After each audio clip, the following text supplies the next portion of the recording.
അപ്പോൾ നമ്മൾ കഴിഞ്ഞ ക്ലാസ്സിൽ 1-2 വീഡിയോസിൽ കണ്ടത് എന്താണെന്ന് വെച്ച് കഴിഞ്ഞാൽ നമ്മൾ ECS എന്താണ്, EKS എന്താണ് എന്നുള്ളത് അതിൻ്റെ ഒരു ഇൻട്രൊഡക്ഷൻ കണ്ടു. ഓക്കെ, ECS എന്ന് പറഞ്ഞാൽ ഇലാസ്റ്റിക് കണ്ടെയ്നർ സർവീസ്, ആമസോണിലുള്ള AWSൻ്റെ. EKS എന്ന് പറയുന്നത് ഇലാസ്റ്റിക് ക്യൂബർനെറ്റിസ് സർവീസ്. പക്ഷെ നമ്മൾ ഇതെന്താണെന്ന് മനസ്സിലാക്കുന്നതിന് മുമ്പേ നമുക്ക് ഇതെന്തിനാണ്, why was it necessary to have such a service in AWS എന്നുള്ളത് ആദ്യം മനസ്സിലാക്കാം.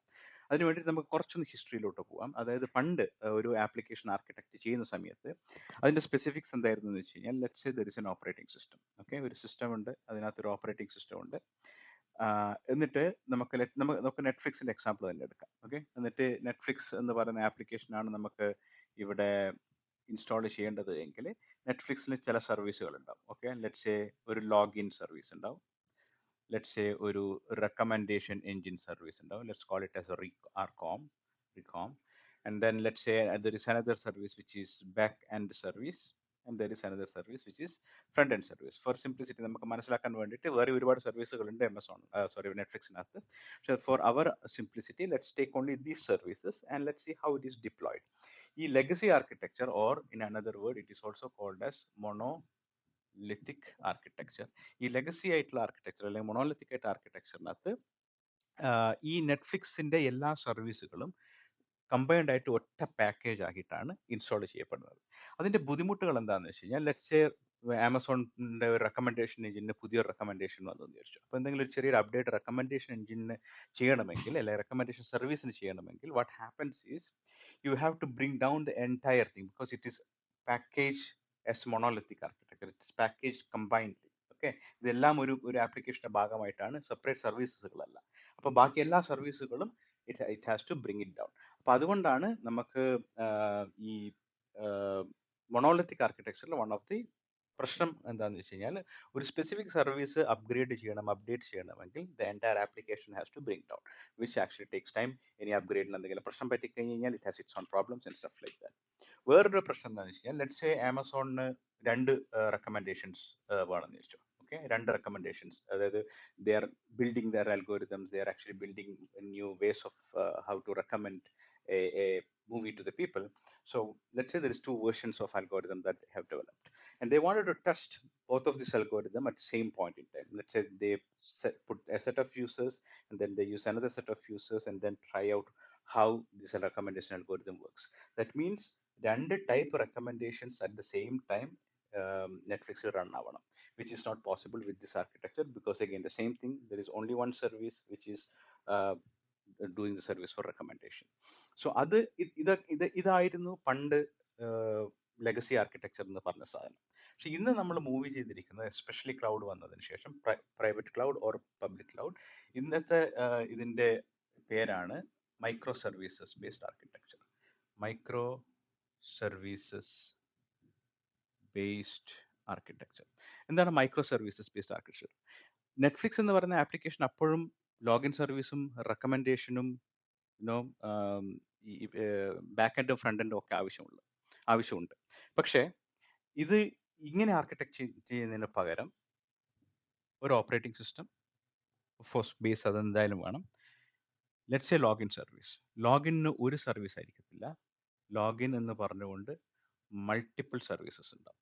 എല്ലാം ചെയ്യുന്ന സെയിം തന്നെ. എല്ലാ സർവീസും, ഈ ലോഗിൻ എന്ന് പറയുന്ന സർവീസ് ചെയ്യുന്ന സെയിം ഫംഗ്ഷനാലിറ്റി, ഇതിന്റെ ഒരു ഡ്യൂപ്ലിക്കേറ്റ് അല്ലെങ്കിൽ ക്ലോൺ എന്ന് വേണമെങ്കിൽ നമുക്ക് വിചാരിക്കാം. ഓക്കെ, ഇങ്ങനെ മൾട്ടിപ്പിൾ ലോഗിൻ സർവീസസുകൾ ഉണ്ടാവും.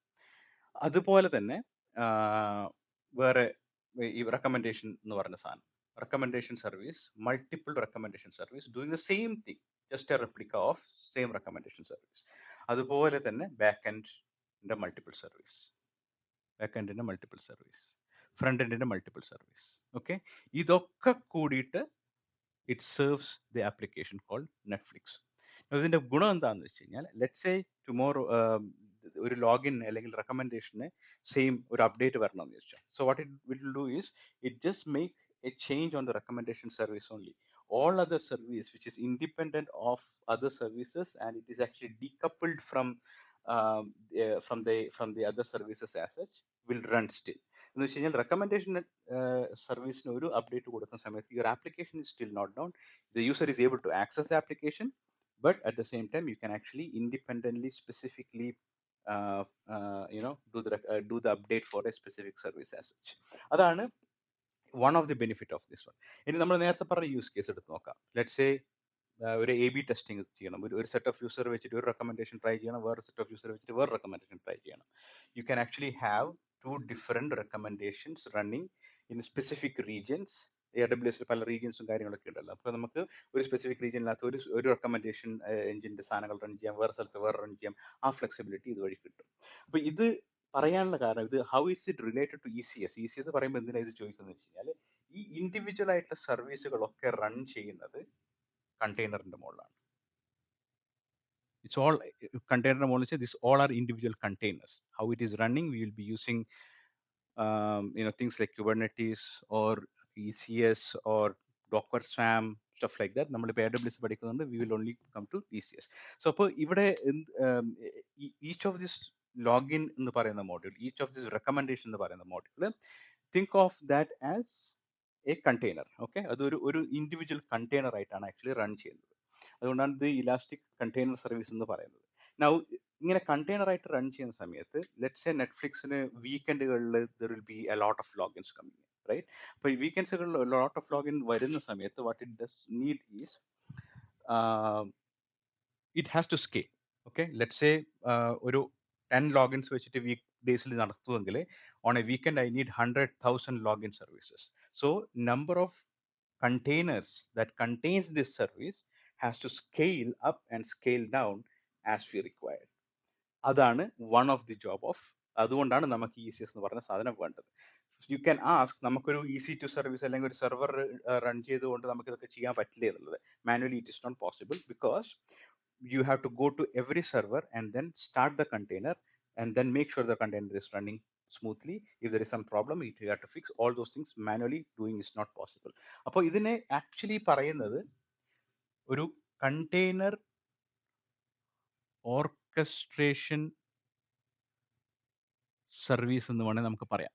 ഈവൺ ദോ AWS അതിനെ കാറ്റഗറൈസ് ചെയ്തിരിക്കുന്നത് ഒരു കമ്പ്യൂട്ട് സർവീസസ് ആണ് എങ്കിൽ പോലും it's more of A container orchestration service. Okay, കാരണം ഈ ECSന്റെ ജോലി എന്താണെന്ന് വെച്ച് കഴിഞ്ഞാൽ, ഈ കണ്ടെയ്നർ എത്ര കണ്ടെയ്നർ വേണോ ആ കണ്ടെയ്നറുകൾ എവിടെയൊക്കെ റൺ ചെയ്യണം, എങ്ങനെയൊക്കെ റൺ ചെയ്യണം. If there is any container that has crashed, then it will go and fix that. It will either reboot it or restart it, or it might remove it.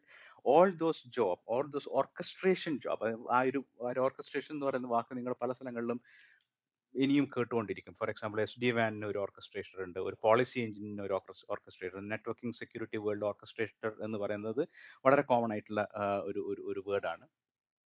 So here we are talking about orchestration of containers. Okay, ഇങ്ങനെ പല കണ്ടെയ്നേഴ്സും പല സ്ഥലങ്ങളിൽ run ചെയ്തിട്ട് ആ container എത്ര container വേണം, അത് scale up ചെയ്യണോ സ്കെയിൽ ഡൗൺ ചെയ്യണോ, ഡിമാൻഡ് അനുസരിച്ചിട്ട് if there is anything container that has been broken down, how do I reinitiate that containers, and all those things are actually job of this one.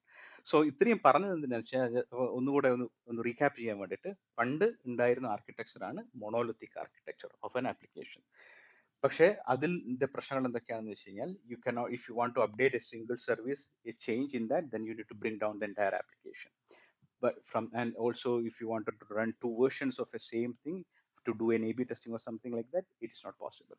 അതുകൊണ്ടാണ് നമ്മൾ ഈ monolithic ആർക്കിടെക്ചറിൽ നിന്ന് മാറിയിട്ട് നമ്മൾ micro services based ആർക്കിടെക്ചറിലേക്ക് വന്നത്. അതിനകത്ത് ഓരോ സർവീസുകളും ഇൻഡിവിജ്വൽ സർവീസസ് ആയിട്ട് മൾട്ടിപ്പിൾ ഓഫ് ദോസ് സർവീസസ് ആയിട്ട് റൺ ചെയ്തുകൊണ്ടിരിക്കും.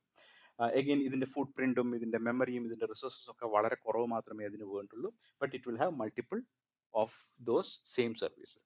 അതിന്റെ ബെനിഫിറ്റ് എന്താണെന്ന് വെച്ച് കഴിഞ്ഞാൽ, I can do a scale up or scale down whenever I want to, as the demand requires. മാത്രമല്ല, അപ്പോൾ ഇങ്ങനെയുള്ള ഓരോ മാത്രമല്ല, മറ്റേ നേരത്തെ നമ്മൾ പറഞ്ഞ യൂസ് കേസ്, അതായത് 2 റെക്കമെൻഡേഷൻ എഞ്ചിൻ റൺ ചെയ്യണമെങ്കിൽ മൾട്ടിപ്പിൾ വേർഷൻസ് A/B ടെസ്റ്റിങ്ങിന് കാര്യങ്ങളൊക്കെ ആയിട്ട് ചെയ്യണമെങ്കിൽ you will be able to do that as well. Now അതാണ് ഇപ്പോഴത്തെ micro services base architecture. Now ഈ ഒരു micro services base architecture deploy ചെയ്യാൻ വേണ്ടിയിട്ട് യു നീഡ് കണ്ടെയ്നറൈസ്ഡ് മോഡ്യൂൾസ്. അതിനാണ് കണ്ടെയ്നറിൻ്റെ ആവശ്യമുള്ളത്. ഓക്കെ, അവിടെയാണ് ഈ കണ്ടെയ്നർ ഇങ്ങനെ മൾട്ടിപ്പിൾ കണ്ടെയ്നേഴ്സ് ആയിട്ട് നമ്മളവിടെ റൺ ചെയ്യുന്നത്. ഈ കണ്ടെയ്നേഴ്സിനെ മാനേജ് ചെയ്യാനും എപ്പോഴൊക്കെ ഇതിന് കൂടുതൽ കണ്ടെയ്നേഴ്സ് വേണോ കൂടുതൽ കണ്ടെയ്നേഴ്സ് ആഡ് ചെയ്യാനും അത് എവിടെ റൺ ചെയ്യണം എന്ന് തീരുമാനിക്കാനും ഏതെങ്കിലും ഒരു കണ്ടെയ്നർ ഡെഡ് ആയിട്ടുണ്ടെങ്കിൽ അതിനെ റീഇനിഷ്യേറ്റ് ചെയ്യാനും വേണ്ടിയിട്ട് ഒരു ഓർക്കസ്ട്രേഷൻ സർവീസ് വേണം. അത് എ ഡബ്ല്യു എസിന്റെ രണ്ട് ഓർക്കസ്ട്രേഷൻ സർവീസ് ഉണ്ട്, ECS ആൻഡ് EKS. AWS ഇതിനെ കമ്പ്യൂട്ട് സർവീസസിലായിട്ടാണ് ആഡ് ചെയ്തിരിക്കുന്നത് എങ്കിലും it does more of N orchestration job. Okay, അപ്പോൾ ഇത്രയും മനസ്സിലാക്കുക. And now we will go more in depth on what ECS does, how ECS does, and stuff like that. But this is the fundamentals of why we really need a service like an ECS or EKS. Okay.